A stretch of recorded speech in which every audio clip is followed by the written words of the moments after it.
Not in my name के नाम से पहले ही एक बड़ा प्रोटेस्ट यहाँ पे 28 तारीख को हो चुका है। उसके बाद में आज मेवात का जो एक पूरा समुदाय है, जुनैद की हत्या जो ट्रेन में की गई थी बल्लभगढ़ के आसपास, उस हत्या के आक्रोश में एक बड़ी तादाद यहाँ पे मेवात से आई है। उसमें बुजुर्ग भी शामिल हैं। हम कुछ बुजुर्गों से बात करेंगे कि उनका यहाँ पे आने का मकसद क्या है। जी आप बताइए, आपका नाम क्या है? चौधरी हुसैन खान। चौधरी हुसैन खान, कहाँ से, कितनी दूरी है यहाँ से आपके घर की? यहाँ से करीबन 100 किलोमीटर। 100 किलोमीटर। क्यों आए आप यहाँ पर? आप जुनैद को जानते थे? ये सुना तो है, जुनैद को जानते नहीं तो मैं सुन तो सब जितने भी कत्ल हुए सबका नाम सुना है।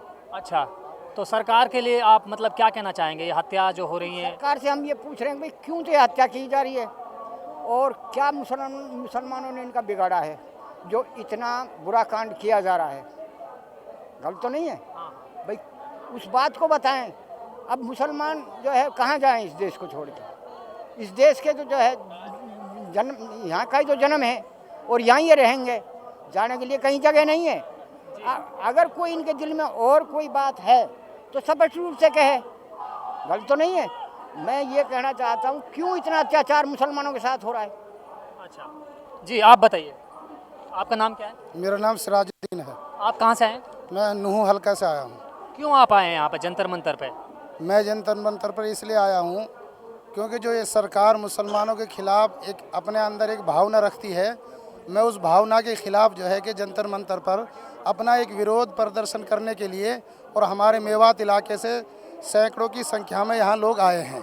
क्योंकि अब से पहले एक पहलू खान की हत्या हुई थी, उसके बाद में एक जुनैद खान की जो है कि हत्या हुई है। हम ये सरकार से पूछना चाहते हैं और हम ये सरकार को कहना चाहते हैं, क्या हम इस देश के वासी नहीं हैं? क्या हमने इस देश के लिए कुर्बानी नहीं दी है? और क्या हमारी जो है कि तवारीख़ों में हमारा नाम नहीं है?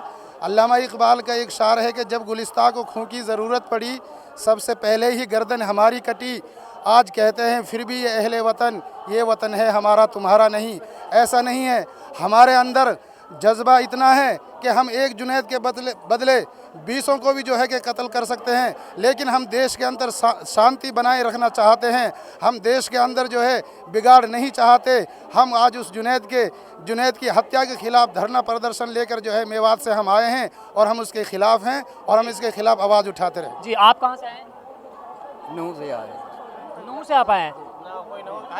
बताइए क्या आप कहना चाहते हैं सरकार को? सरपंच खुद है, एक मिनट जाहिद का ले लो, सरपंच साहब जी बताइए। हाँ जी, हम भी नूह से आए हैं। बता पूरा एड्रेस सरपंच बता। नूह हल्के से आए हैं, हम मेवात से ही। और हम इसलिए आए हैं कि यहाँ पे कि मुसलमानों के खिलाफ एक साजिश के तहत जो प्लान बनाकर। सिर्फ मुसलमानों के लिए आए हैं या दलितों के साथ भी कुछ हत्याएं हो रही हैं? सब दलित इसमें साथ हैं, सबके साथ ही अत्याचार हो रहा है। सरकार से सिर्फ ये पूछना कि अत्याचार क्यों हो रहे हैं। अरे इस मुल्क में कुर्बानी दी है, सबने मिलकर कुर्बानी दी है, जिसमें मुसलमानों का भी बहुत बड़ी भागीदारी है। फांसी के फंदे पे झूले हैं, फिर इनको क्यों टारगेट किया जा रहा है? हम मोदी जी से पूछना चाहते हैं। तो हमारा यही है कि मोदी जी इस बात को समझ ले पहले, वक्त आने से पहले, नहीं तो इस मुल्क का हाल ख़राब हो जाएगा। जी आप बताइए।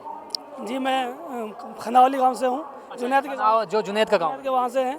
और हम ये सरकार से पूछना चाहते हैं कि ये जो दलितों और जो मुसलमानों के खिलाफ जो साजिश चली जा रही है, आरएसएस और जिसके बजरंग दल, ये कुछ लोग छोड़े जा रहे हैं और गाय के नाम पे लोगों को मारा जा रहा है। ये किस लिए मारा जा रहा है? क्या ये मुसलमान और दलित इस देश के निवासी नहीं है? क्या इन्होंने इसकी देश की आज़ादी के लिए कुर्बानी नहीं दी है? क्या यही आरएसएस केवल इन्होंने ही कुर्बानी दी है? जबकि ये इतिहास गवाह है और लोग इतिहास के पन्ने इस बात को बताते हैं कि इनका कहीं भी देश की आज़ादी के अंदर नामो निशान नहीं है। और आज ये जो लोग चल रहे हैं, ये देश को एक हिंदू राष्ट्र बनाना चाहते हैं और उसके लिए दलितों और मुसलमानों को निशाना बनाया जा रहा है। जी आप कहाँ से आए? मैं भी मेवात से हूँ कि अब तक बहुत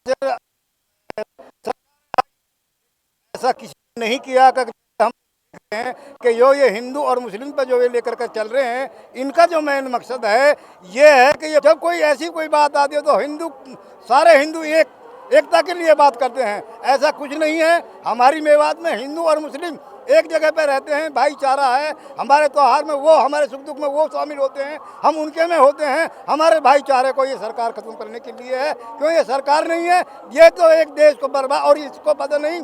हम तो ये सोच रहे कितने टुकड़ा इसके होंगे और कहाँ तक ये बात पहुँचेगी।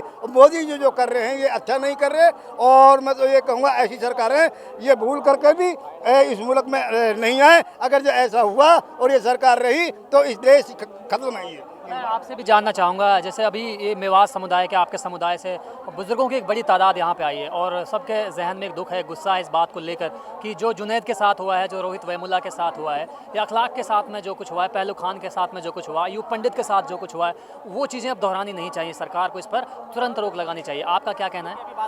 मेरा कहना यह है कि जिस तरीके से सरकार इनके ऊपर कोई भी एक्शन ना लेके और बार बार कोई ना कोई नया मतलब मुद्दा खड़ा हो जाता है, कभी पहलू को मार दिया जाता है, कभी जुनैद को मार दिया जाता है, सिर्फ़ और सिर्फ उसके पहनावे पे और उसके धर्म के नाम पे जो ये राजनीति का बहुत तगड़ा खेल चल रहा है, वो सिर्फ़ और सिर्फ एक संगठित मतलब ग्रुप के साथ में एक विशेष धर्म के खिलाफ ये मतलब बहुत बड़े मुद्दे को जन्म दिया जा रहा है। और हो सकता है इन लोगों की जो राष्ट्रवादी नीतियां हैं वो एक हिंदू धर्म को बढ़ावा देने के लिए हैं, लेकिन मैं ये मानता हूं कि हमारे जो मुसलमान हैं, दलित भाई हैं, सभी लोगों ने, हिंदू हो या मुस्लिम हो, सभी लोगों ने स्वतंत्रता के संग्राम में साथ मिल के अंग्रेज़ों को खदेड़ा, मुगलों को खदेड़ा। तो आज हम क्यों अपनी मतलब जातियों में भेदभाव बना के क्यों दूरियां पैदा कर रहे हैं? ये सिर्फ एक संगठन मात्र, मैं नाम लेना चाहूँगा, आप पूरी जनता जानती है उस चीज़ को। तो मैं ये मोदी सरकार से डिमांड करना चाहूँगा कि प्लीज़ इसमें ना तो आपके धर्म की कोई किसी इज्जत को बढ़ावा मिल रहा है, ना किसी एक स्पेशल जो आपका संगठन है उसको बढ़ावा मिल रहा है।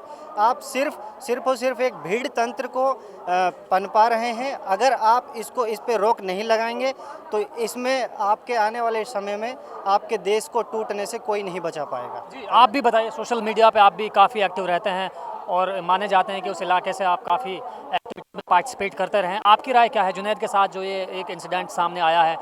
इस मुद्दे को सोशल मीडिया में सामाजिक रूप से दलित, मुस्लिम भाई सब लोग मिलके और हमारे कुछ हिंदू भाई भी सपोर्ट करते हैं इस बात को। वो लोग इस चीज़ को पसंद नहीं करते कि किसी कौम के साथ इतना अत्याचार किया जाए।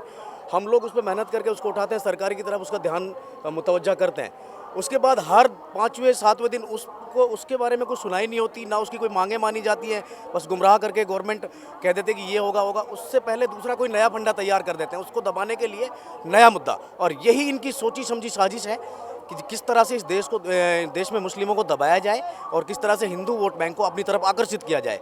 अगर इस तरह चलता रहा ये जुल्म, ये इसी तरह से ये लोग करते रहे तो ये मुल्क के टुकड़े कर देंगे ये लोग। इस चीज़ के लिए हम बिल्कुल सख्त खिलाफ हैं। मैं इसकी घोर निंदा करता हूँ। मोदी जी इसको संभालें, नहीं तो देश बर्बाद होने की कगार पर जा चुका है। जी, बहुत बहुत शुक्रिया। मैं